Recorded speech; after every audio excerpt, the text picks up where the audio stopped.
I exposed my half-sister for cheating and revealed my father's infidelity, making him lose everything in the divorce as revenge. Edit. Hello. To anyone coming from those other subs, I will remove any comments on my posts that are harsh and intended to bully me. I've already received some, and I see my post has been shared in other areas. I know the sub since I was tagged by an automod. I didn't share my experience of being bullied or called a liar, so screw it. I never asked to be posted on subreddits dedicated to mocking others because you enjoy bullying others. Get a dang life. Here's a life lesson for you neckbeard idiots. Get away from the keyboard. Did the post get removed? It is all here now. So, I, 20 female, have a sister. I'm going to call her Freya, because why not? She's 22. She has cheated often since she began dating, creating an unending circle of infidelity. Her first romance occurred when she was 15, and I was 13. She introduced me to Brad. Sweetheart. Great guy. 2 days later, she spent a significant amount of time in her room with her study buddy. I was not foolish.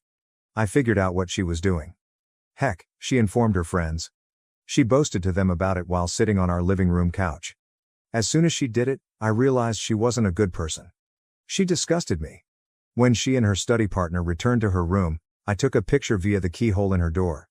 They were simply kissing, gross, but nothing worse. I waited. The next day, I took her phone and obtained Brad's number. I texted him, explaining who I was and why I was messaging him. He did not believe she was cheating. I texted him the picture and begged him not to tell her how he discovered it. He agreed. They broke up. Obviously. She was heartbroken and blamed her pals for telling him. She never suspected me. Why should she? I was the sister who clung to her, imitated what she wore, and observed everything she did. I admired her.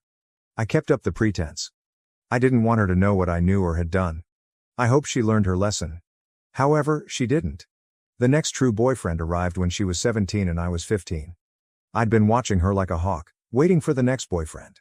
Nobody would date her for a while after Brad. She was a cheater after all. Even her study companion didn't want to date her because he already had a girlfriend.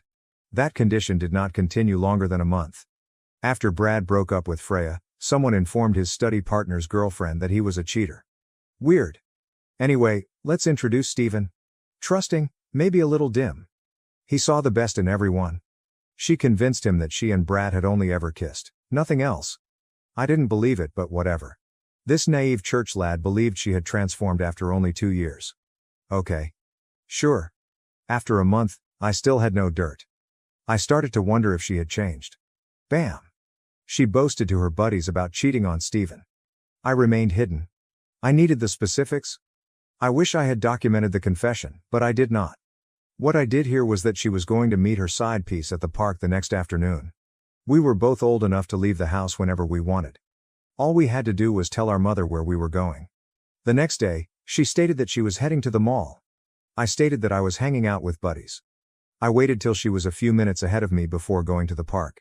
I took images of them hugging under a tree. Kissing. Rinse, repeat. Steven pledged to keep the information secret. He handed her the photos, but this time there was no proof of who took them. She would have caught me if I had taken them up close, but those images could have been shot anywhere. They were in the midst of a park. Relationship number 3. Enter the bad dude. I despised him. He was rude, disgusting, and disrespectful. This one was tricky. He was obviously on the rebound, only a few weeks after Steven, but I got a nasty feeling. I suspected he would be the type to hurt her if she cheated on him. I had to persuade her to end the relationship or have him leave her without blaming her. Even if she was terrible, I needed to plan carefully. I waited for evidence. Do you believe it? They were cheating on each other, with the same guy. I felt calling them out would merely transform them into a throuple. I was mistaken. Bad lad despised the thought of someone knowing he was gay. When he discovered that Freya knew he was bisexual, he fled so quickly that his tires caught fire. 3 down. My sister still didn't know who was exposing her, but she was becoming suspicious. She was ranting about me without realizing it, so I knew. Then she told me her strategy. She planned to tell each of her friends a different narrative and see which one her next boyfriend would get. I helped her make up phony names, descriptions, and locations. It was honestly quite enjoyable. Boyfriend number 4 was not a boyfriend, but rather a guy acquaintance of hers who was involved in the conspiracy. He wanted Freya so desperately that he would do everything to get her attention. She informed friend A she was cheating on 4 with a blonde guy and would see him at the ice cream shop tomorrow. Friend B has brown hair, beach. Friend C has red hair, house. Friend D got bald, Starbucks. Freya wanted me to check out the ice cream shop. Freya stayed at home, while 4 went to Starbucks. No one was on the beach. She reasoned that if none of us observed anything at the sites, then friend B was responsible. We did exactly that. It was hilarious to receive her continuous texts wondering whether anyone had seen someone. She was in a panic. Buddy B had been her best buddy since she was in diapers, and she did not want it to be them. In the end, nobody came up. She yelled at B in a text, accusing them of being a poor friend and alerting her ex-partners about her adultery. B disputed this heavily. But their friendship was in ruins.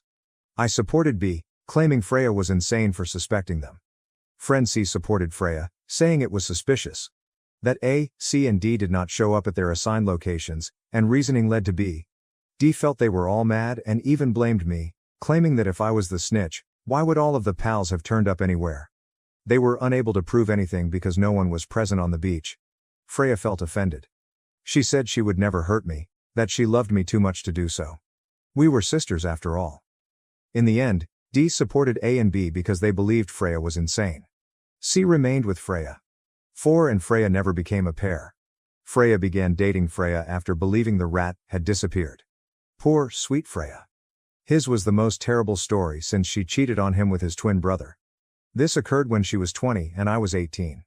Perhaps I was too old for this, but I wasn't finished yet. I was not going to let her ruin a nice guy's life. It took me longer to figure out this one. Twin brothers never question photos on Snapchat. Never question the guy's appearance. Why should they? They were twins. Then Freya shaved his head for a cancer-stricken buddy. His twin didn't? That is how I caught her? I obtained a video of them kissing in his car. Send it to Freya. I wiped my hands clean. He showed her the footage, and she freaked out. She had not informed anyone about the infidelity this time. Not me. Not C. Not 4. And since they were twins, she assumed no one would notice.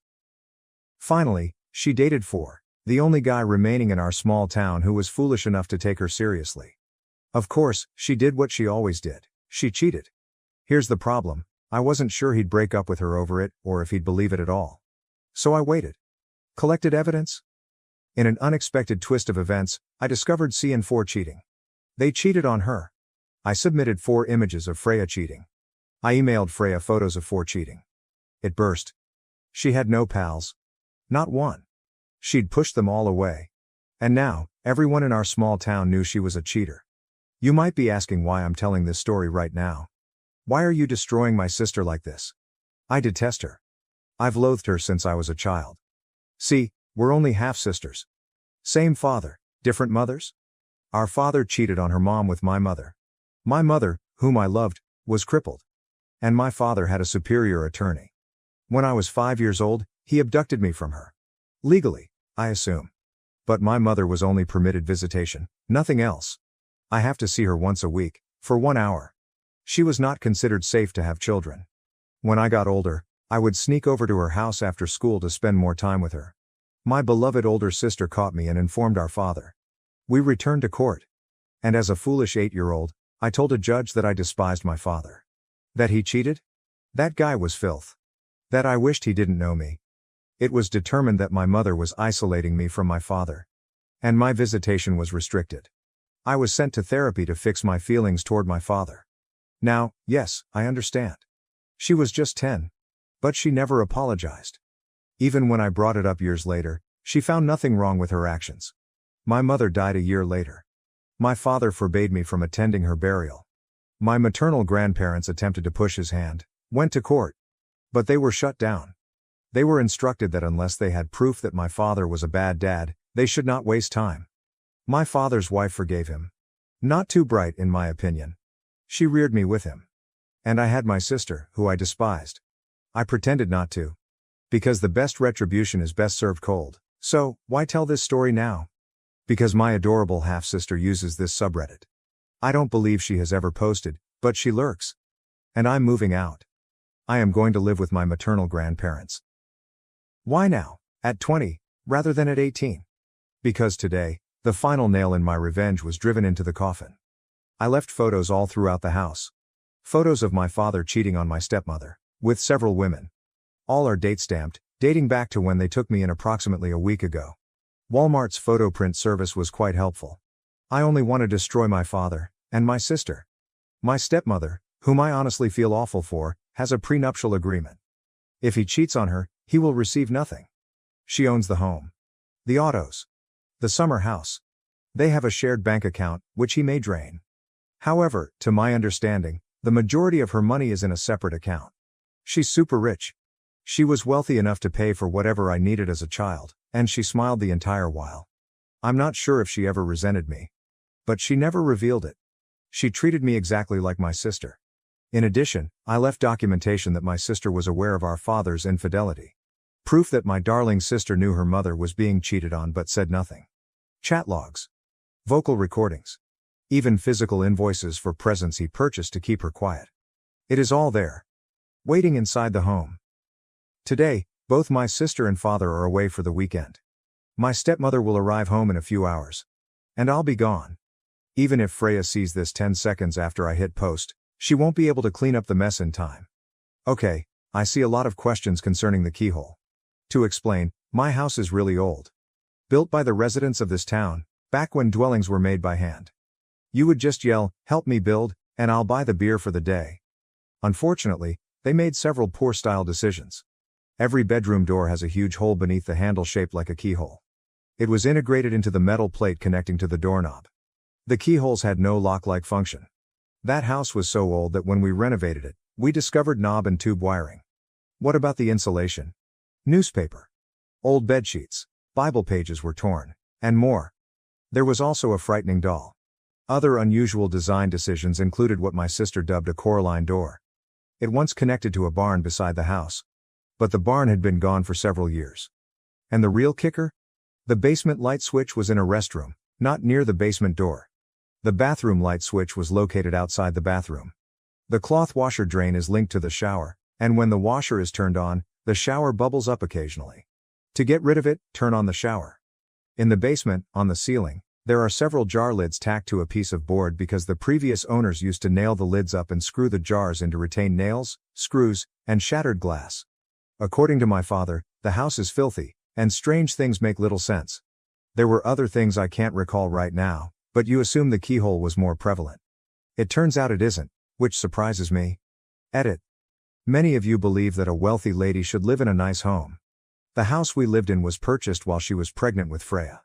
My father's grandparents and her great-grandfather were the builders, I believe, maybe not. All I know is that it was his family's home for years. He grew up there, but they lost it and had to relocate. He met and married my stepmother, and they stayed with her parents while searching for a home. He saw his old house for sale and begged my stepmother for it. She agreed on the proviso that they only hire labor when absolutely necessary, as her parents trained her to spend money wisely. They had Freya. He made minor repairs to one of the rooms, but no major renovations occurred at the time because they had a baby and were very busy. When they got me, the only repairs I knew about were that mine and Freya's rooms were cold. He opened the wall to inspect the insulation, which was old newspapers. The plan was for me and Freya to remain in their room while my stepmother and father slept on the couch until it was repaired. While doing this, he discovered the knob and tube wiring. We left the house while an expert repaired the wiring throughout the house. Then he finished insulating. When it comes to antique keyholes, my stepmother felt 3 were adorable. The bathroom was the only one that had been fixed. He removed the old-style handle, replaced it with a lockable one, pushed something into the hole, and plastered or painted over it, I'm not sure. We also tore up the 2 layers of carpet and removed the wallpaper from every room. While doing this in the living room, we discovered the Coraline door, as we named it. My father informed me that there used to be a barn immediately next to the home, and he assumed that was where it led. If you opened it now, you'd find nothing because the barn was gone. They hadn't just left an open hole in the wall, there were around 6 layers of wallpaper covering the door. These repairs and changes were always going on, all my father's work, because it was his paper and he understood what he was doing. I don't remember what happened when I was a kid.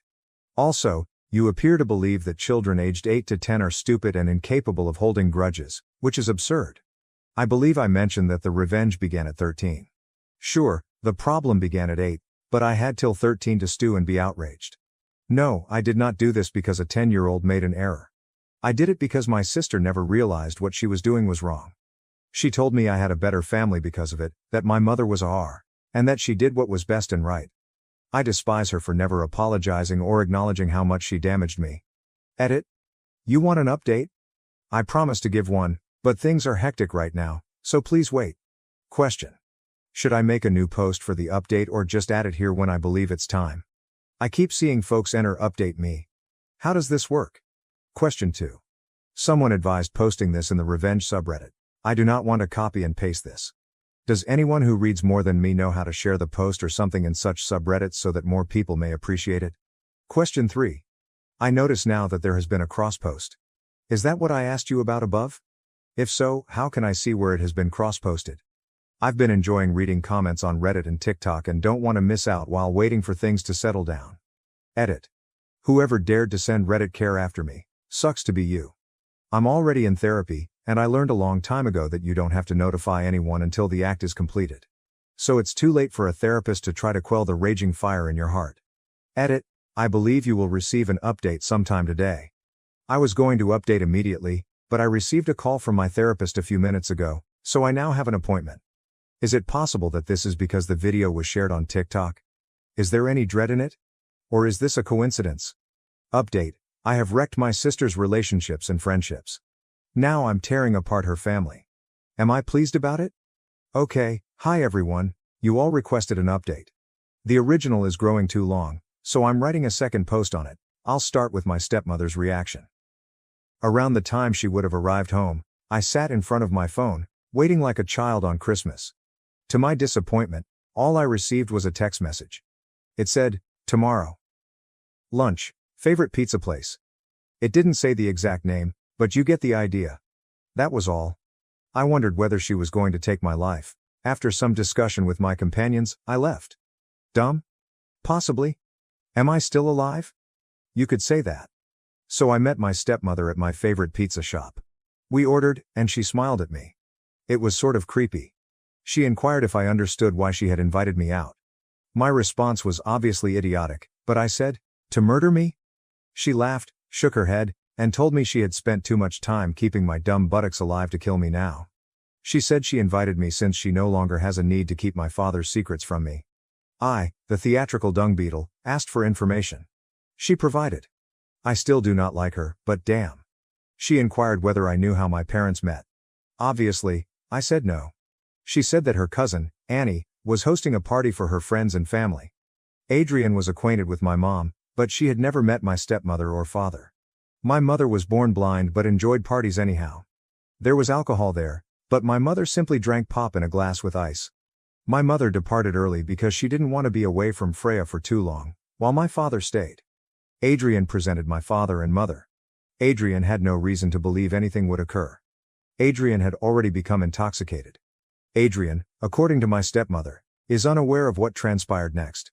She wasn't sure if my father had brought my mother a fresh cup with something other than pop, if he had dropped something in her drink, or if she had taken the wrong cup. Adrian glanced over and noticed my mother wobbling. In Sam's drunken view, my mother was plainly inebriated. There were a lot of cups on the table, so Adrian imagined Mom had grabbed the wrong cup too often. She brought my mother upstairs to sleep it off. That was the last time she saw my mother that night, though she did see my father a few times. Adrian continued to hang out with my mother, and one day, she revealed that she was pregnant. At the time, my mother was single. Adrian did some mental math and blew out, asking my mother a lot of questions, but my mother laughed it off, claiming she became pregnant after a one-night stand, not at the party. Adrian agreed hesitantly. Adrian cared for both me and Freya when I was born. Her red flags went up again when she saw us side by side, so she took a DNA test, one with me and one with Adrian, figuring that if it was a family member, we would be a slight match. We were not a good match, and she was relieved. Adrian babysat for us again when I was 3 and Freya was 5. According to my stepmother, Adrian couldn't stop staring at us and conducted another test on me and Freya. She received the results, and her heart fell. Freya and I were a match. She remained silent for a while, periodically asking my mother questions, but she couldn't keep it a secret and eventually told my stepmother. My stepmother exploded at my father. He said he was inebriated and confused my mother for her. He claimed there was consent, but it was a mistake that occurred only once. My stepmother agreed to forgive him on the condition that he be a part of my life. She expected him to concede that my mother would not want to be near him, but he and my mother settled in court. My stepmother expressed her dissatisfaction with this, but she accepted it. When I became increasingly alienated from my father, she handed him money for family therapy and playdates. He used this money, plus his own, to hire a lawyer and essentially take me. She couldn't stop him once she knew what he had done. She continued to have little to no interest in me and refused to become involved. My mother died, and she understood something. If she left him now, she would be leaving me with an imbecile who would most likely sell me for a pair of shoes. If she left, she could take Freya, but she had no claim to me, and I never allowed her to adopt me. That was not helping. She attempted to assist my grandparents in fighting for me, but they were silenced. She decided she'd put up with him to protect me. Her words. I don't know if this is real. She claimed she didn't care now that I knew the truth. She was divorcing him and wouldn't have to think about him anymore. I asked her about Freya, and she shrugged, saying her daughter resembles her father too much for her liking. She planned to give Freya a couple options for addressing the issues she observed in her, such as therapy or cutting off contact with her father. But she was going to steal everything from my father, because the prenuptial agreement they signed stated that the cheater gets nothing but the clothing on their back. This is just what I wanted. We left it there. She held me and apologized for not being better, for making so many mistakes, and for making me dislike both her and Freya. She said that if I needed anything, I should let her know. I'm starting to believe I misjudged her. I don't know yet though. We parted ways, and I returned home. I waited and waited before getting a call from my dad. I did not respond. He texted me, stating I was a terrible daughter, that he wanted me out of his house, LOL, and that he never wanted to see me again. He said I destroyed his marriage for a deceased lady he barely knew. He was furious about it, but I texted him back and told him that he had years to stop cheating on my stepmother and not let me catch him. He could have lived the picture-perfect life he believed he deserved. On my mother's behalf, I also used some strong language toward him. Next up came Freya. She did, in fact, locate the post. And did they apologize? Not. She texted me paragraph after paragraph, calling me a manipulative boonies and claiming I spent my life lying to her face about a mistake she made when she was 10. That she did not have to apologize or feel awful. That I should have enjoyed being a member of a new rich family. That I did not need to notify her mother about her father's bribery or her dishonesty. During the discussion, I told my stepmother that it was my fault that she gave Freya the ultimatum to go to therapy, break off contact with Dad, or find another place to live. I merely replied with a laughing emoji and blocked both her and my father. That was all yesterday. It doesn't end there. As some of you know, my therapist phoned me this morning. He inquired whether I had time to meet today. I did, and so I met with him.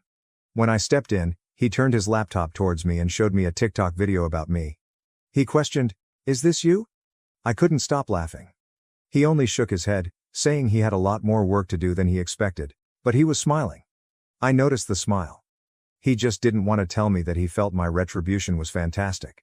I know it. We talked briefly about the problem and how far it was. I disagree, but whatever. I left. Later, my stepmother called and begged for assistance with something. I went to her residence out of curiosity. She told me that her lawyer recommended her to allow Dad time yesterday to come get his belongings and leave. He gathered what he could, and today we were going to make a campfire.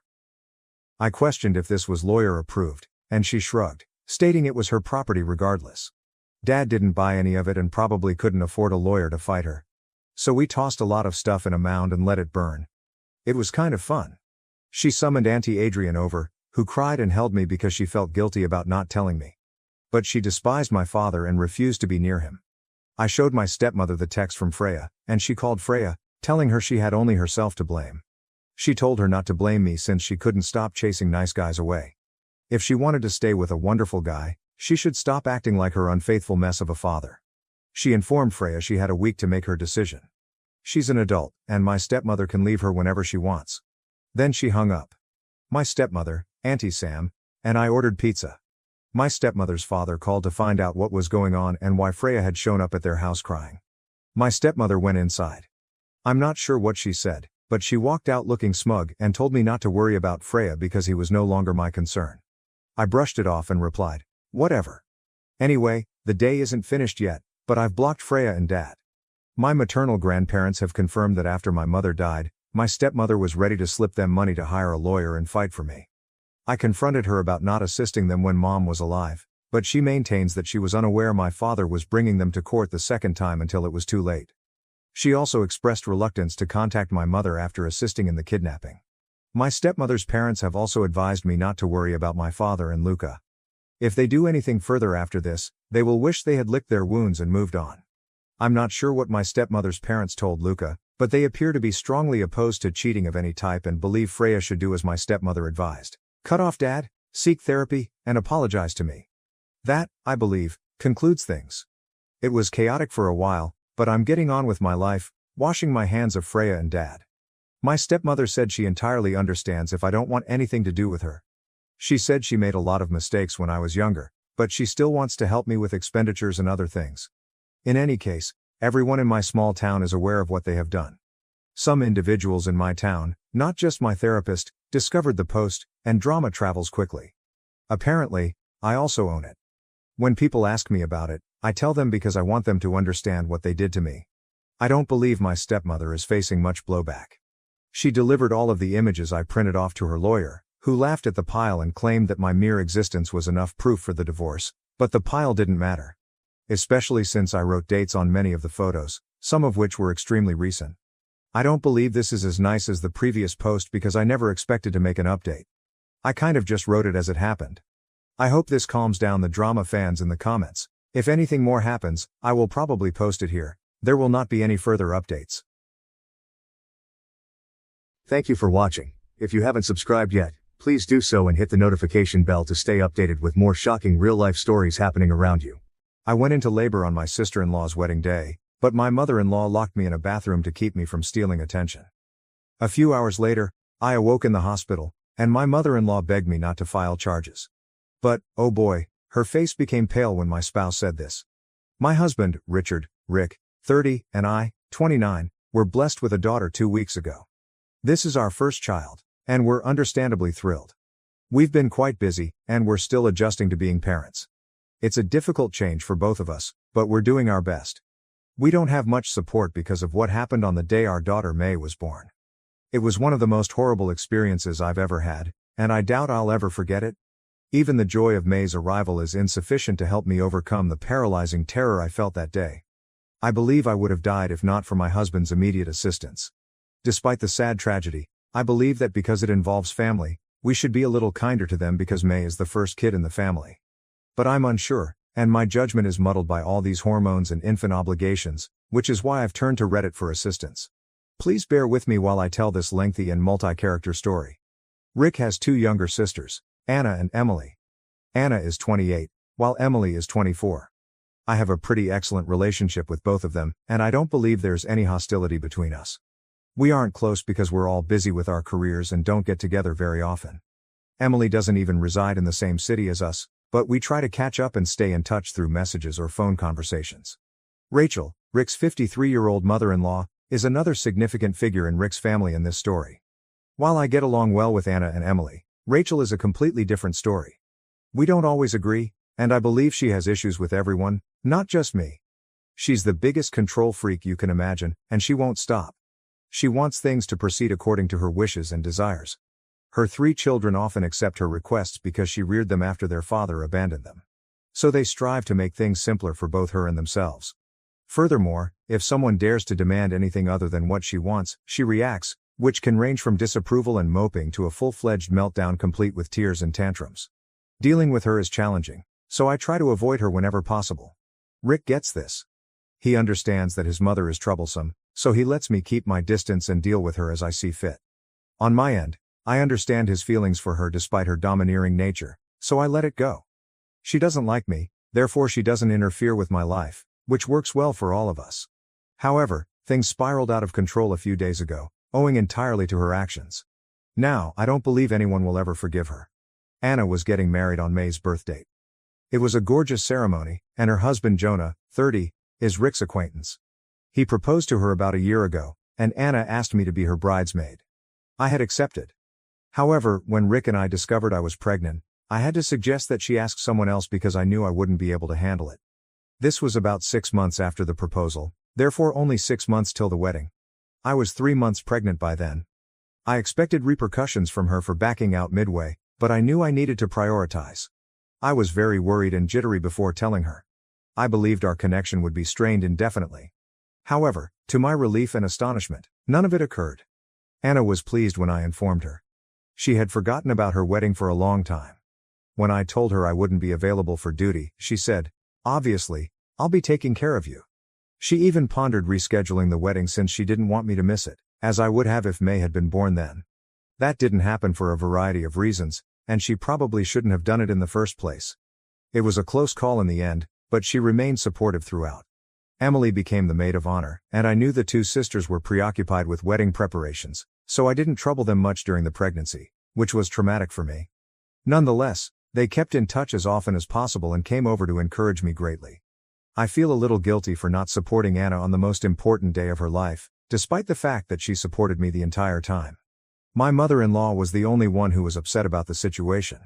I believe Mom was angry that I couldn't be the maid of honor anymore, which caused some disturbance in the wedding preparations.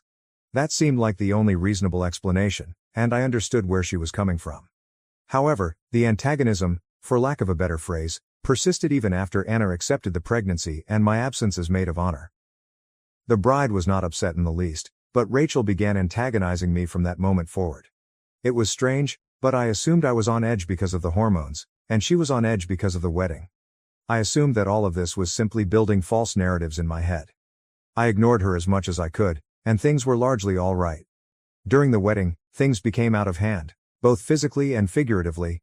I was completely pregnant, my feet were swollen, my abdomen was massive, and I felt like I was about to pass out. I still wanted to go to the wedding because Anna wanted me there. I had asked her previously whether she wanted me there because I wanted it to be her special day. I informed her that the presence of a heavily pregnant woman might draw attention away from her, something I didn't want. Weddings are for the bride and groom, and I would hate to be the one to take away from that. When I told Anna this, she was outraged and upset. She stated she couldn't believe I'd be preoccupied with such trivial matters and miss her wedding. She said she didn't care about the attention or the limelight. All she wanted was her family to be there for her on her wedding day. She told me I needed to come and not worry about the drama. I knew she meant it. She's not one to mince words. If she didn't want me there, she would have said so right away.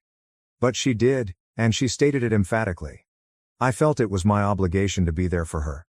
Despite my physical discomfort, I felt I needed to be present for her on her wedding day.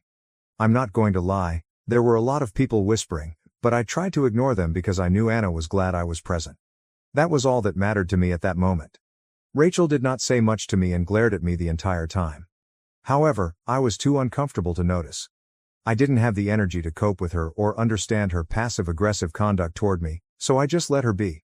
She might glare all she wanted, I was not going to respond to her.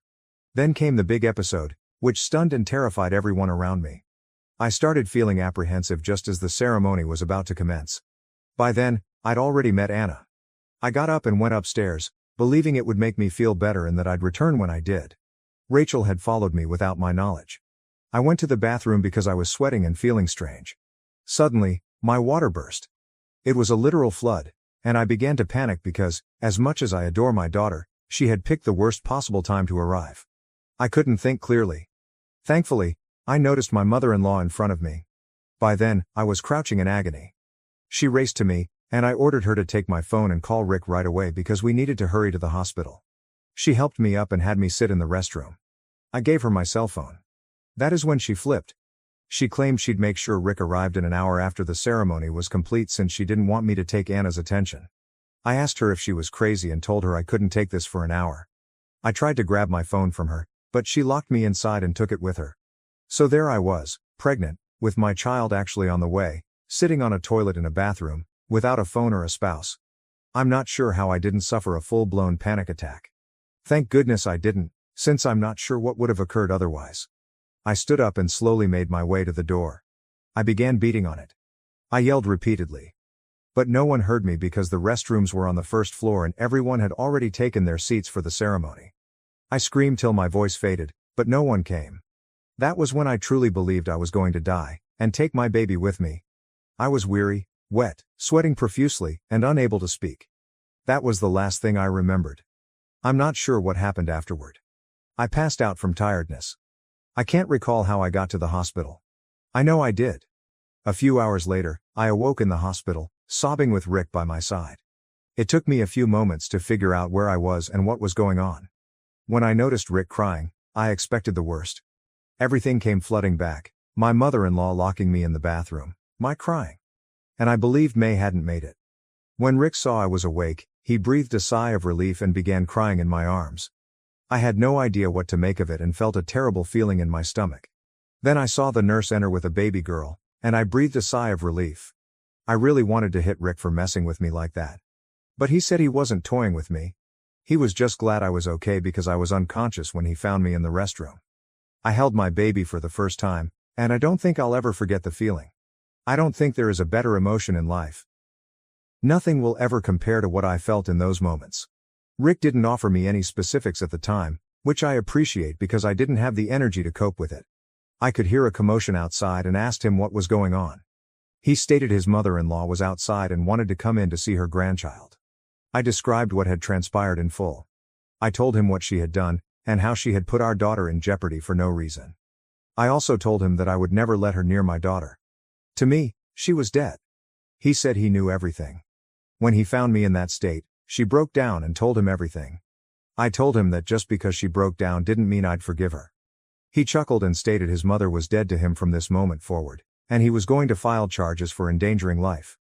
He stated that he would pursue legal action to ensure that she was punished for what she had done. When I heard him say that, I felt a weight lifted off my shoulders. I know he adores his mommy. All three of them do. After the trick she pulled that may have cost me and my daughter our lives, I was in no mood to forgive her. If Rick had chosen her over me, our marriage would have ended. There would be no turning back, and somewhere deep down, I expected him to choose his mother. Despite everything, Mom worked extremely hard to raise them. Maybe I didn't expect him to defend me the way he did, but I'm not complaining. If anything, it has increased my affection for him, if that's possible. I questioned him about the wedding, and he claimed it went well. Emily and Anna were waiting for him to call so they could come visit us. When I inquired if Anna was furious, he laughed and said I didn't have to worry about her at all. She had been smiling with pride and delight, saying that her entire family had attended the wedding and that May's birth was the nicest gift she could have gotten. I had tears in my eyes when he told me that, and I told him to call them right away. Anna, Emily, and Jonah arrived at the hospital shortly after I did.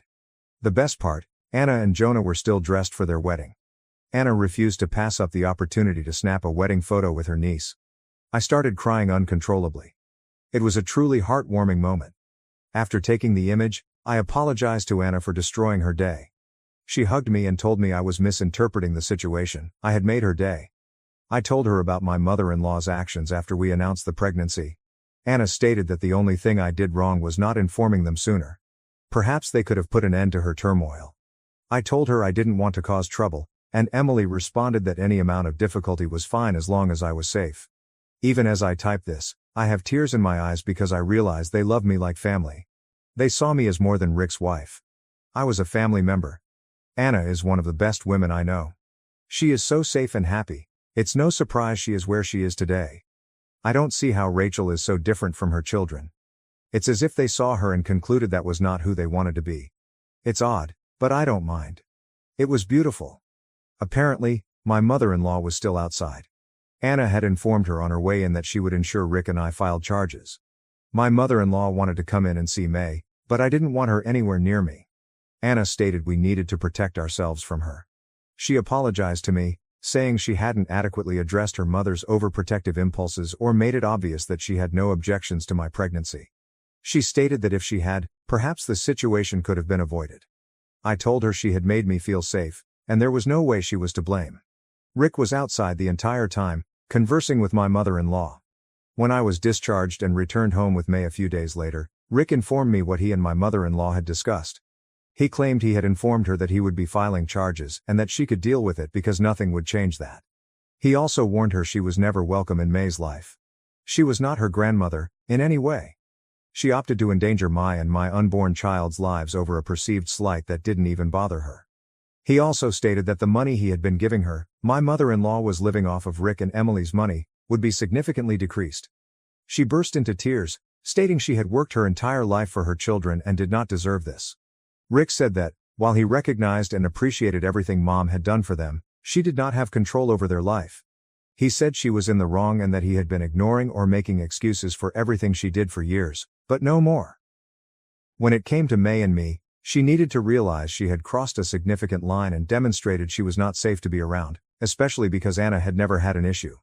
Rachel explained that, as a mother, she understood Anna's reluctance to have me in the spotlight. But Anna overheard and ripped into her. So, we will definitely proceed with the lawsuit. But Rick is managing it because I have a newborn to care for and cannot be bothered with the drama. Rick said he'd handle it. None of the siblings are willing to speak with her anymore. Anna has entirely cut her off, and Emily only speaks with her when necessary. Rick and I are clearly out of touch. I don't believe my mother-in-law anticipated this. Maybe she honestly wanted to protect Anna, no matter how twisted that seems. I am not defending her in the least. But I still feel awful for her since it all went so wrong. Now, part of me wonders whether they should discuss it with her because it feels wrong and horrible to me. I do not know, maybe I'm not thinking clearly. I know if I mention this to Rick, he'll go crazy. He is irritated with her and is unable to look at her right now. I had not anticipated this, yet here we are. Update 1. Well, any reconciliation is out of the question forever. I realize I haven't updated in a while, but, well, I'm a new mother. I've been busy keeping both myself and my child alive. The good news is that May turns 8 weeks old in a few days, and we're all very excited. Anna and Jonah have been a great help to Rick and me. Emily had to return to work but still calls practically daily. May is truly the light in everyone's eyes. They adore her, and the group chat is filled with her photos. There has been no communication with my mother-in-law. I persuaded Rick not to press charges since we had too much on our plates and it would serve no purpose. Rick was reluctant, but he consented because neither of us had the energy to do anything else. When we told my mother-in-law, she seemed grateful. I say appeared, because the woman is indeed insane, and she showed everyone her true colors shortly after. Rick and I awoke about 1 a.m., a loud banging on the door. I assumed it was a heist, so I fled and hid with May as Rick attempted to open the door. I could hear shouting, but I didn't dare go outside since I didn't want May to wake up. It was my mother-in-law, and Rick said she was being insane. She continued to scream that she wanted to see May and that we couldn't keep her away. Rick claimed he had to scare her with the cops before she backed down. She was trying to force her way inside. We quickly notified Anna and Emily because if anything was wrong with her, everyone wanted to know. We were concerned, but in the end, it was for nothing. The following day, she sent us a frightening text. She began by claiming that we were being mean and horrible to her by not allowing her to see May, and that we were punishing her for doing nothing but being a mother. There was more melodramatic gibberish in there, and her text became increasingly crazy. She stated that she had the responsibility of raising 3 children and had to always choose one child's needs above another. That's what she thought she had to do for May's birthday. She did not want May to ruin Anna's day. She conveniently forgot that May was a fetus, and that Anna herself had stated several times that she had no objections to the pregnancy and wedding taking place concurrently. I still comprehended this section. What she said next startled me.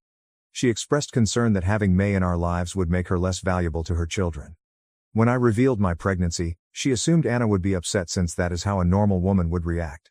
But when she realized how enthusiastic we were about both the pregnancy and the wedding, she wasn't pleased. She was basically indicating that she didn't enjoy how happy we were together, with and for each other. She wanted us to be jealous and competitive. She stated that when she discovered the due date was close to the wedding, she hoped Anna would be upset with us and that May would not dominate everyone's attention. But it did not happen, and everyone was just talking about May. She said she felt disrespected that a baby who hadn't even been born had stolen her position as the siblings' unifying force. She continued to type while I requested Rick to block her. I told him she was insane and dangerous to me and all of us. I've got a continual headache since I saw those messages. I can't believe a woman over 50 is competing with a 7-week-old infant. It doesn't make sense to me, and it doesn't need to. Because I'm done with her. I'm done making excuses for her actions and attempting to understand her intentions. I don't care if she ends up in hell. We forwarded the messages to Anna and Emily, who are also upset. They suspect she is experiencing a manic episode. Emily stated that she will travel down to have my mother-in-law checked at a facility. I think that's a terrific idea, but I'll remain out of it. This is insane behavior, and I no longer want anything to do with her. Update 2. We have a restraining order against my mother-in-law. She did not try anything else, but we are being cautious. Emily had her tested and met with both a psychologist and a psychiatrist. Everything is okay with my mother-in-law.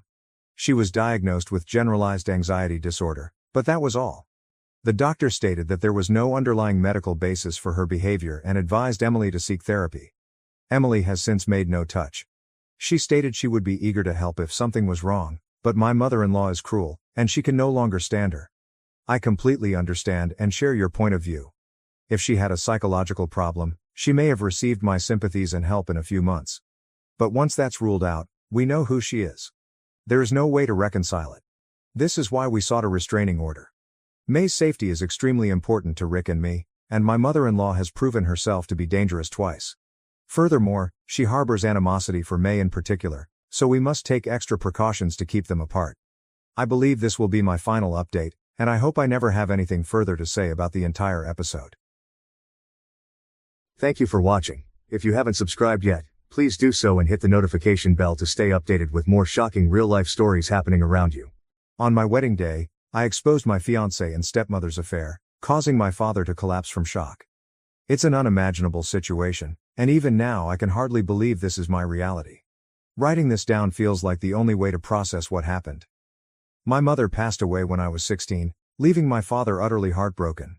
For 2 years, he devoted himself entirely to raising me and my younger sister Claire. Then he met Amanda, who became his wife and our stepmother. At first, I was resistant to her presence. I felt no one could ever replace my mom. But Amanda never tried to take her place. Instead, she positioned herself as a friend, someone supportive and understanding. Over time, she earned my trust. She helped me pick out prom dresses, gave me advice about college, and was always there when I needed someone to talk to about relationships. Eventually, I considered her family. 4 years ago, I met Henry at work. He seemed perfect, successful, charming, and the type of person who could light up a room. What really stood out was how effortlessly he fit into my family. He bonded with my dad over golf, chatted with Claire about her favorite reality shows, and formed a connection with Amanda through their shared love of yoga and meditation. After 2 years of dating, Henry proposed during a family trip. It felt like a dream come true. Amanda was deeply involved in the wedding preparations, helping with everything from choosing the venue to attending my dress fittings. I thought I was incredibly lucky to have such a supportive stepmother. 2 days before the wedding, everything unraveled. My cousin Ben, one of Henry's groomsmen, asked to speak to me privately. He looked pale, almost sick, as he showed me a video he had recorded during Henry's bachelor party. In the video, Henry, visibly drunk, bragged about his affair with Amanda. He described how it started at last year's Christmas party and revealed in excruciating detail how they would meet at hotels while pretending she was attending yoga classes. What broke me was his admission that proposing to me was just a ploy to keep their affair hidden. Shocked and devastated, I didn't know what to do. But Ben encouraged me to dig deeper, so we did. We recovered deleted text messages between Henry and Amanda, uncovering hundreds of exchanges where they planned their meetings. Amanda's credit card bills showed frequent charges at hotels on days she was supposedly at yoga. I even went to the hotels they used the most. One manager recognized them and allowed me to view security footage of them checking in together multiple times. The evidence was overwhelming. It was like a nightmare. While I had been working extra hours to save for our wedding, my fiancé was betraying me with my stepmother. At first, I considered canceling the wedding quietly. But the more I thought about it, the more I realized that wouldn't be enough. Canceling without explanation would leave room for whispered rumors and twisted narratives, likely painting me as the irrational one. No, they needed to be exposed for who they truly were. On the day of the wedding, instead of walking down the aisle in my expensive white dress, I arrived wearing jeans and an old t-shirt. Guests were confused, whispering amongst themselves. Amanda rushed over, trying to escort me to the bridal suite, insisting we could fix whatever was wrong. Henry looked nervous but tried to act calm and collected. I took my place at the altar. When it came time for the vows, I signaled to the AV technician we had hired to handle the video screens. Instead of our carefully curated wedding video, the footage from Henry's bachelor party began playing. Every shocking, vile detail echoed through the speakers. Then came the security footage from hotels and their text message exchanges, displayed for all 200 guests to see. The room erupted into chaos. Amanda tried to escape, but my uncles blocked the exits. Henry stood frozen, stammering that he had been drunk and joking in the video. My father, overwhelmed by the betrayal, collapsed and had to be rushed to the hospital. Afterward, some guests criticized me, saying I went too far and should have handled the situation privately. But after enduring over a year of lies and humiliation, I felt they deserved every second of public exposure. If they had wanted privacy, they should have thought of that before betraying me and my family so thoroughly. Now, my father remains in the hospital under observation. The stress of everything has taken a toll on his health. Amanda hasn't returned home since that day, and Henry continues to call and text me, begging for a chance to explain himself. I've blocked his number on every platform, but he finds new ways to try to reach me. Claire, my sister, is staying with me because she doesn't want to be alone in the house, surrounded by the memories of what Amanda and Henry did. As I try to piece my life back together, I'm left grappling with the realization that every happy memory from the past few years, family dinners, vacations, holidays, feels tainted. Were those moments of laughter and connection genuine, or were they just opportunities for Amanda and Henry to sneak around behind my back? The betrayal cuts deeper than I ever imagined. For now, I'm focusing on supporting my father and Claire as we navigate this storm together. I don't know what the future holds, but one thing is certain. At least the truth is out. They can no longer hide behind the facade of family unity and love. It's a small comfort, but it's a step toward healing. Update 1. It's been 2 weeks since I exposed Henry and Amanda during my faux wedding, and things have only gotten worse. I assumed that playing the video would be the end of it, that they would flee in humiliation and I would be able to start rebuilding my life.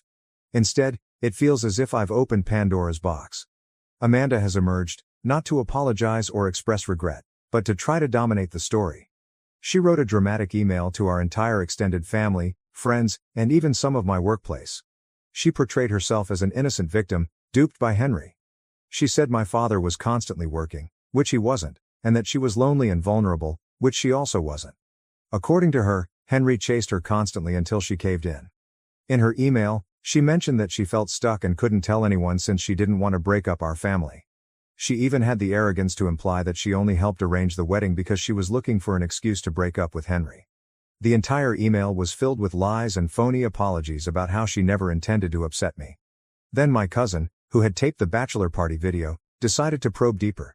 He works in IT and understands how to recover deleted emails. He discovered years of correspondence between Amanda and Henry, going back to when I was still in college, long before Henry and I met. They actually knew each other from the yoga studio where Henry used to work as an instructor. Amanda was one of his frequent students. During my final year of college, when I was stressed out, Amanda became insistent that I try yoga. She expressly recommended this studio and often praised their professors, particularly Henry. She made sure I only attended courses when Henry was instructing, claiming they were the greatest for beginners. Looking back, I recall her asking extensive questions about the classes, whether I thought Henry was a competent teacher, and even if I found him appealing. She was literally orchestrating the entire romance. The worst revelation came when my father checked on our family beach property. He discovered a wooden box concealed in the back of their wardrobe, filled with love letters between Henry and Amanda. These letters were not simply recent. They dated back years. They laid forth their plan for Henry to marry me so they could continue their connection without suspicion. They even joked that I would never notice because I was too preoccupied with my work. The wedding video has circulated throughout our neighborhood. People who weren't even at the wedding witnessed it. Henry's groomsmen began providing additional information about what he said at the bachelor party that were not captured on tape. Apparently, he made several vulgar remarks about having a mother and a daughter.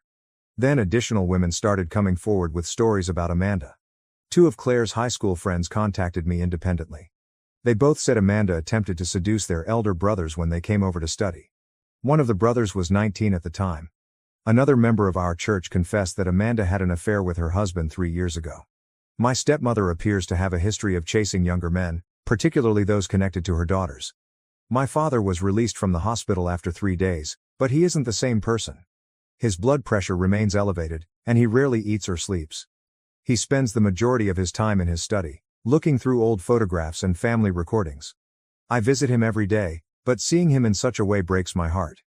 He constantly apologizes to me, claiming that he should have spotted the indications. Henry finally stopped contacting me personally when I threatened him with a restraining order, but he has since propagated his own version of events. He claims I'm unstable and overreacted to innocent drunken conversation at his bachelor party. His family fully supports his lies. His mother even contacted me, saying I had ruined her son's life due to a misunderstanding. She argued that the hotel visits and messages could be explained if I only let Henry speak to me. I blocked her phone number. The ultimate blow came when Claire discovered Amanda's diary in a false bottom drawer in her craft room. What she described about her relationship with Henry made me physically ill. She described their encounters, future plans, and how they giggled about their secret at family gatherings. She even told her lover how much fun it was to help organize my wedding, selecting sites where they had already hooked up. Reading those diary notes destroyed something inside me. All the times I thanked her for her assistance with the wedding and confided in her about my connection with Henry, she was laughing behind my back. How did I miss what was going right in front of me? Update 2. It has been a month since my last report, and the situation has deteriorated in ways I never expected. Just when I thought things couldn't get any worse, something new emerges. The most significant development is that Henry lost his position at the investment firm.